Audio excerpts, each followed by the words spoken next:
Imagine a circle, different people sitting around this circle and having a discussion around a topic. There's no judgment, so everybody contributes. It forms a bigger picture with many perspectives. You could call that natural inclusion, and that's just one aspect of it.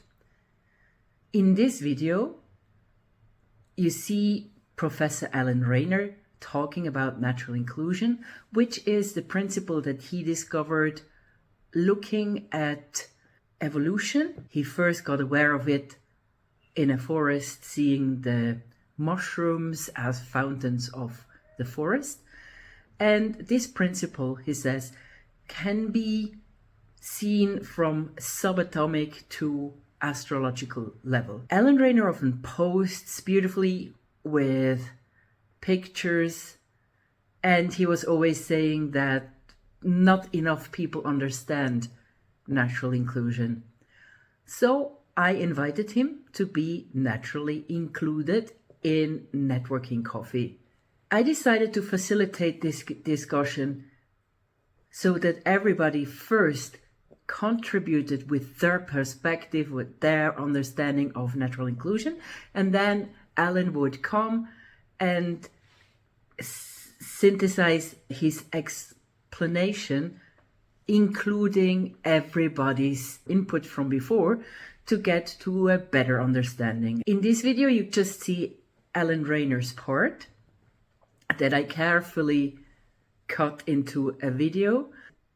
You might sense that Alan is talking to an audience.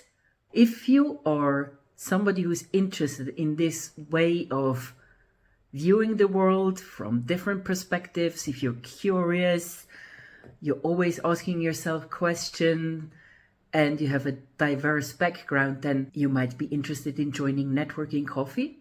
So I put the link below. It's a beautiful space with an uplifting effect on people. Somebody once wrote to me after being there for the first time, after 8 hours, I am still elated after this experience.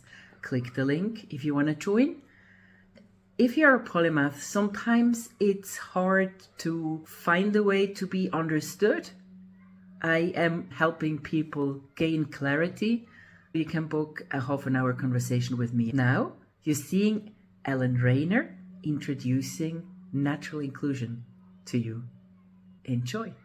The polymathic practice is you're looking at the issue from all different angles of view, from outside and inside simultaneously, and each of you are coming up with a particular angle or which is to some extent liable to be related to what you're used to, what your background is, where you're coming from. Natural inclusion, to my mind, the basic organizational principle of the reality of our experience. So it is that fundamental. It is indeed what holds everything together and enables us to understand the fact that we're all different is what we have in common.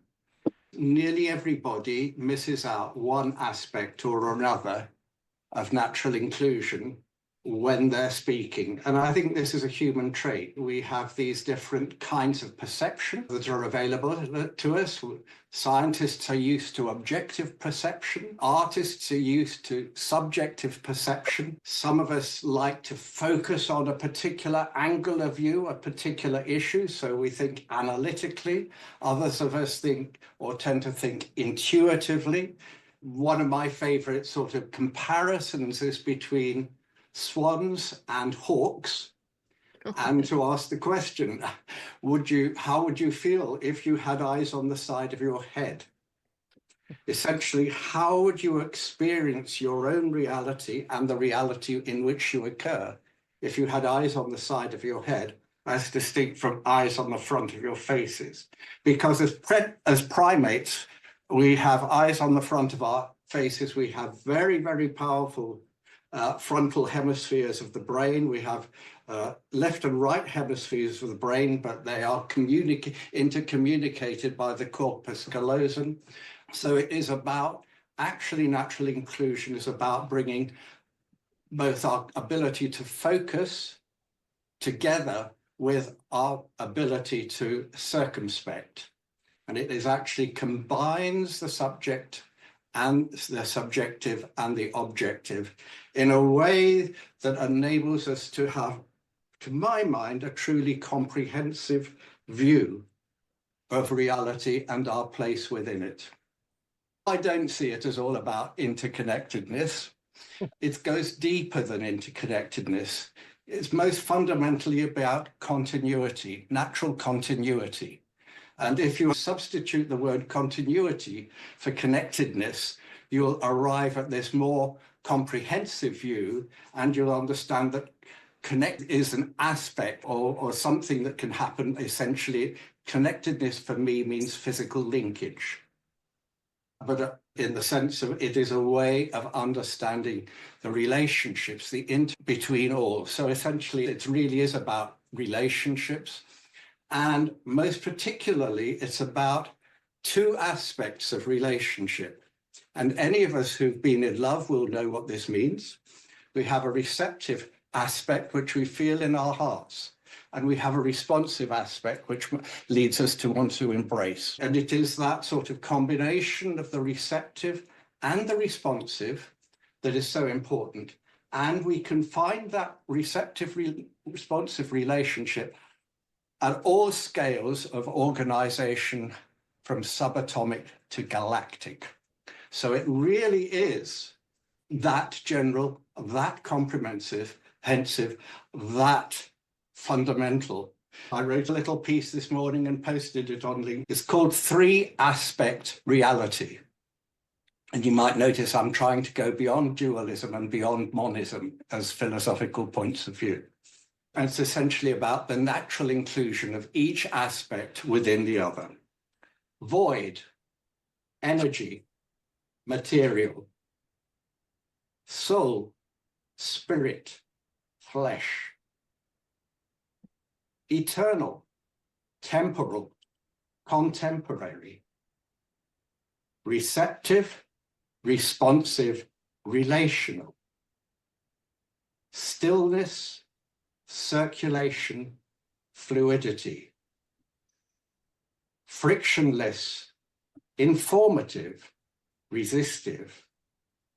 Feminine, masculine, hermaphrodite. Omnipresent, current, occurrence. Agape, eros, philia. Darkness, light, manifestation. Gravity, radiance, mass. Space, time, place, time. Everywhere, local, locality. Love, life, love, in love. Which is why, to exclude one aspect or another, one way or another, as not physically real, objectively, subjectively, mathematically, scientifically, religiously, linguistically, politically, educationally, brings paradox and enmity, and psychological, social, and environmental harm. Whereas to include each in the other makes natural sense, consistent with evidence from our actual experience. So what's not to love? It really is that fundamental organizational principle, and it's this relation. It is, as Julia said, the recognition of space as a presence of absence, not an absence of presence. It is switching from what space is what separates to space as what attracts. And likewise, it's about understanding boundaries, natural boundaries, as what dynamically distinguish, not what define, not what separate. So it's really about making distinctions, but not separating. Poets, I think, or many poets have always understood this in various ways. One of my favorite quotes is from William Wordsworth. who said, in nature, everything is distinct, yet nothing defined into absolute, independent singleness. He was recognizing that our tendency as human beings to try to impose definition upon the flow that cannot be defined gets us into trouble time and time again. And it mars our understanding of science, of mathematics, just about everything. So that's just how sort of huge in terms of implications natural inclusion is. At the heart of it is very simple, ridiculously simple. It basically, the dynamic inclusion of immaterial space in material form and vice versa. I can summarize it that quickly. The dynamic inclusion of immaterial space in material form and vice versa. Note the word dynamic, because that's where energy comes in. And of course, it is also where time comes in.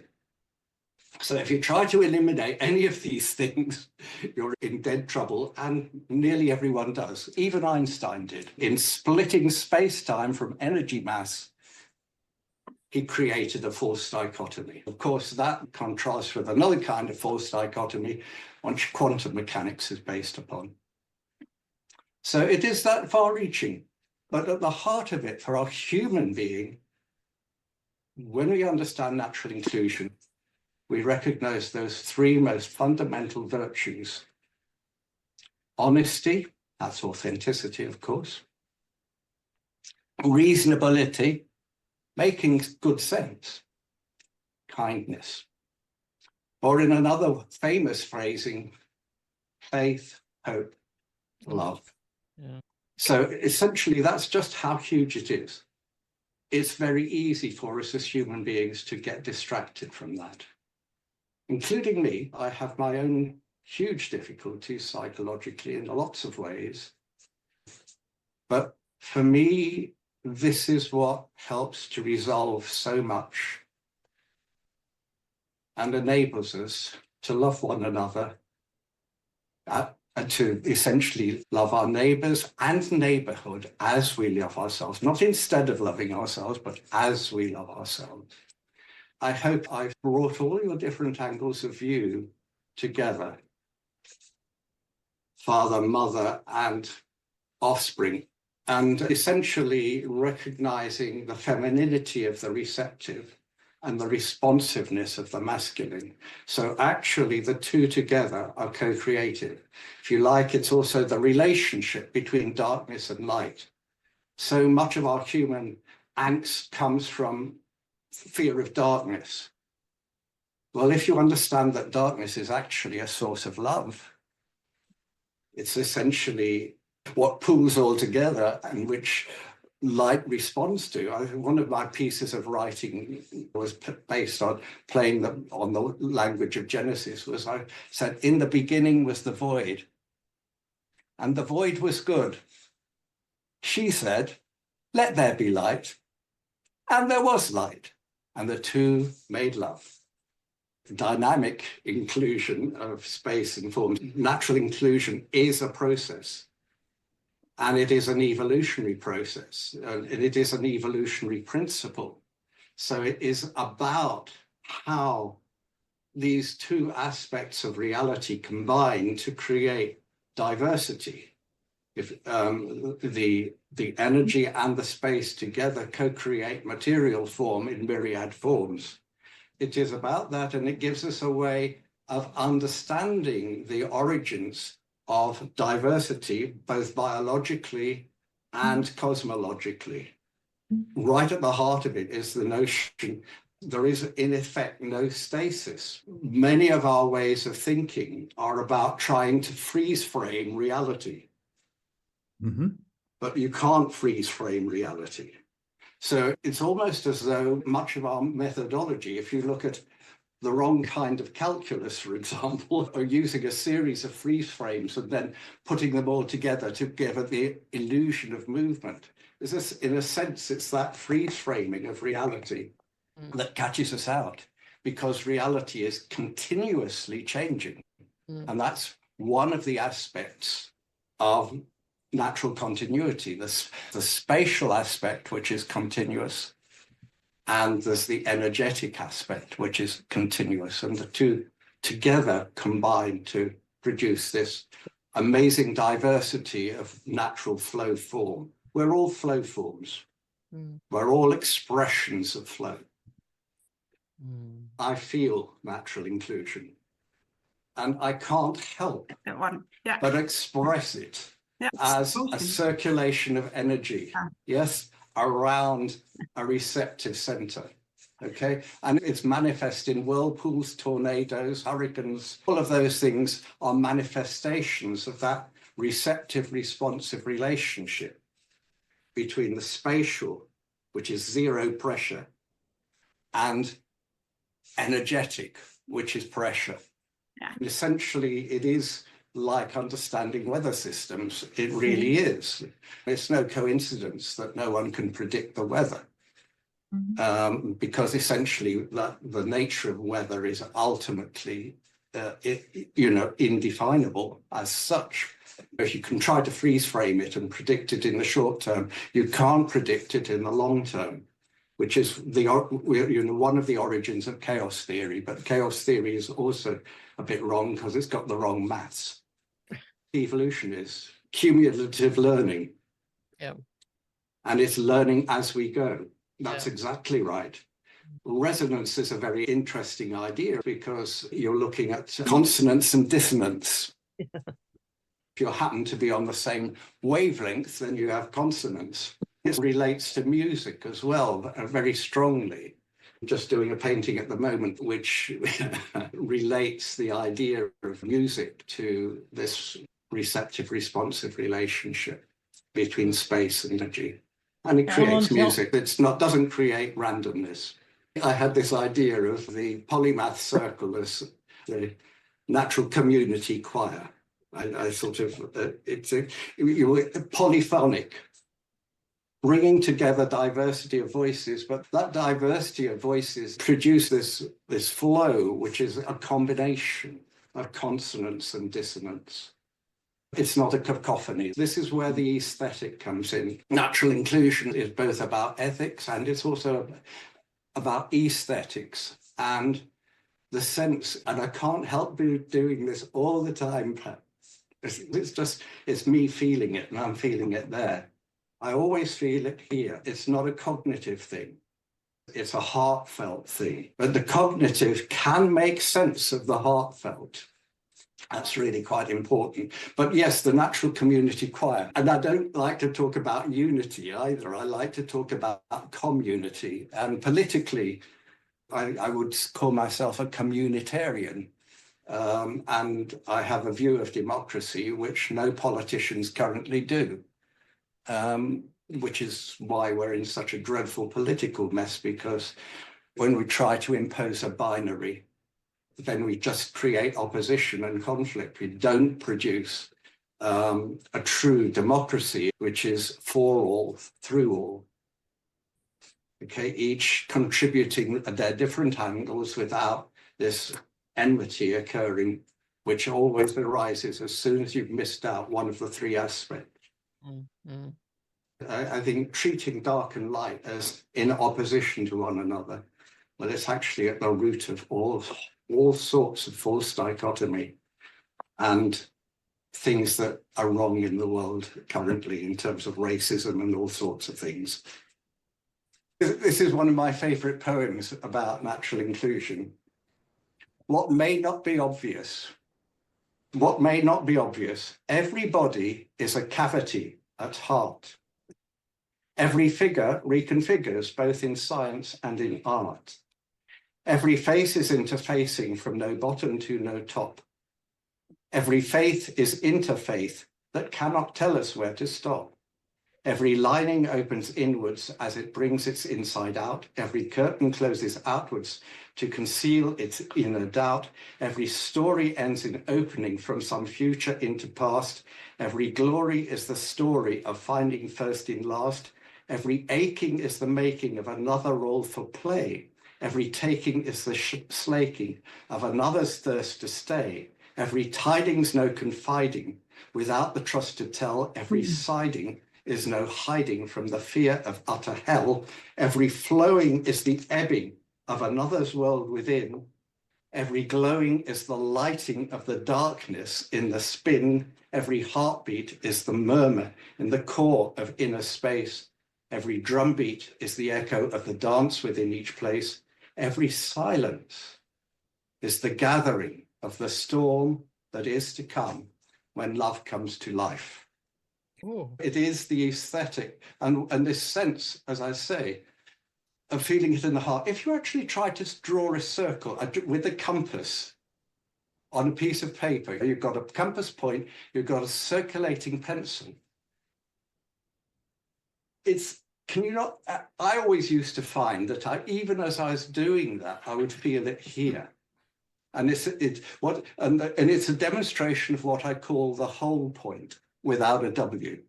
Okay, this is the whole point of natural inclusion, is that there are no holes with a W in nature.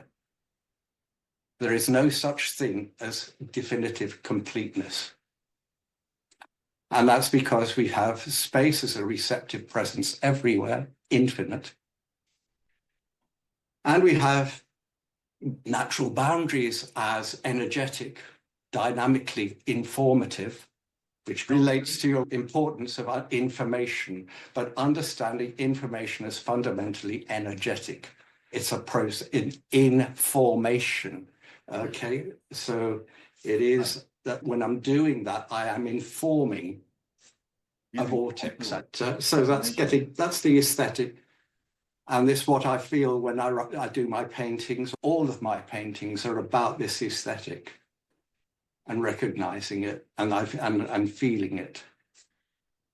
And the poems too. True democracy, as I understand it, is about everyone having a say. It's certainly not about majority dominance. The best examples of democratic systems are the sharing circles, or indigenous sharing circles, in which you have a circle of elders, each of whose responsibility is to bring a different angle of view to arrive at an overall more comprehensive understanding of your actual situation.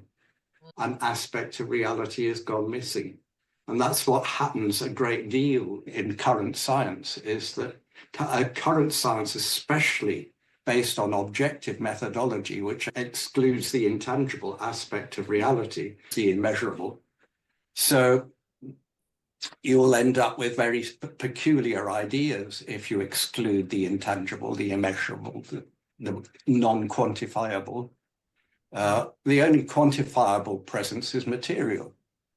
And ultimately, if you keep cutting material down, you end up with an aspect of material that isn't quantifiable. Right at the heart, I think it is overwhelming. It overwhelmed me when I first started thinking about it, because I could just see its relevance to absolutely everything. But at the heart of it is stay with the simplicity. I'd say to anyone, stay with the simplicity. And the simplicity is the dynamic inclusion of immaterial space in material form, and vice versa. You hold on to that, you start from there, and all starts to fall into place. You can relate that very basic, as I say, the fundamental organizational principle of reality itself. You can relate that basic principle to all aspects of human endeavor, human experience. And that is overwhelming, of course, to actually, it boggles the mind to recognize that that is the case. And not only does it boggle the mind to realize that's the case, but to realize that we've been missing the point as human beings for thousands of years. It's each and the other. The dynamic aspect and the spatial aspect, the stillness and the motion co-create reality. So it's each in the other, it's not one or the other. It's not either inclusion or exclusion. That's a product of definitive logic, which is right at the heart of current mathematical physics, which is why current mathematical physics is in a mess. Essentially, underlying mechanical action and reaction is immaterial receptivity and response. So essentially natural inclusion is what underlies more deeply the superficial expression of mechanical action and reaction. There are no definitive boundaries. Boundaries do not cut space. You cannot cut space, and you can't cut time either. You can cut material. I hope you enjoyed this conversation with Professor Alan Rayner as much as we did at the Networking Coffee. I will put a link to his homepage below. My name is Dr. Barbara Kleeb, and I'm the host and founder of Networking Coffee for Polymaths. Networking Coffee naturally includes everybody leaves in an uplifted mood. It's free for you to join. If you're curious, please click the link. If you are a polymath, it's not always easy to be understood. It's great to have somebody at your side who helps you with that. If you're interested, click the link below and book a conversation with me. Thank you for your attention and wish you a wonderful day. Ciao.